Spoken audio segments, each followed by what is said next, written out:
Өмірден өтіп, жұмаққа жетіп, жайланғандар қаншама. Анасын сағынғандарға арнайы сағыныш басатын жырым.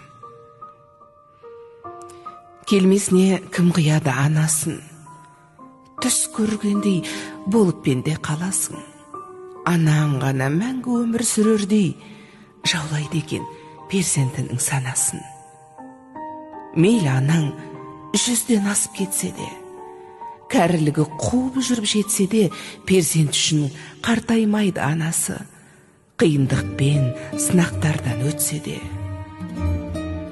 Асыл ана, жүзің нұрлы күн едің, шаңырақтың мерекесі гүл едің, сабырлы едің, қадамы бар салмақты, мейірімге бөлеуші едің жан жақты.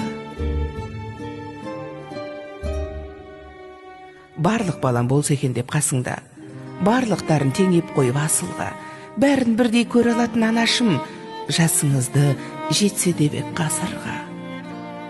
Тазалықты сүйген еді жанындай, таза жүрек қалай тұрсын сағынбай. Сағынамыз, езеуреген кезіңді жүре алмаймыз, бұл тағдырға бағынбай. Кеттің ана, жұмағыңа білеміз, дұға тілеп еске алып жүреміз.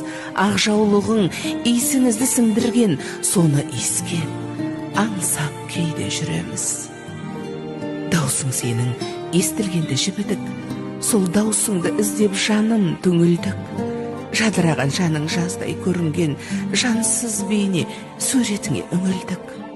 Жап-жарық-ай, сендей сұлу болмаған, ұнамай тұр бұл тыныштық орнаған.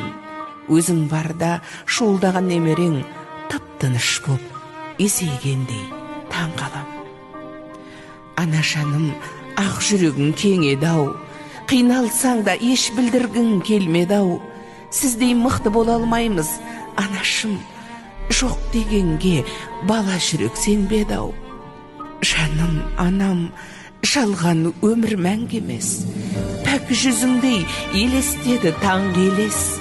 Тек жақсылық оймен ғана жүргенім, сізсіз өмір өтер бірақ.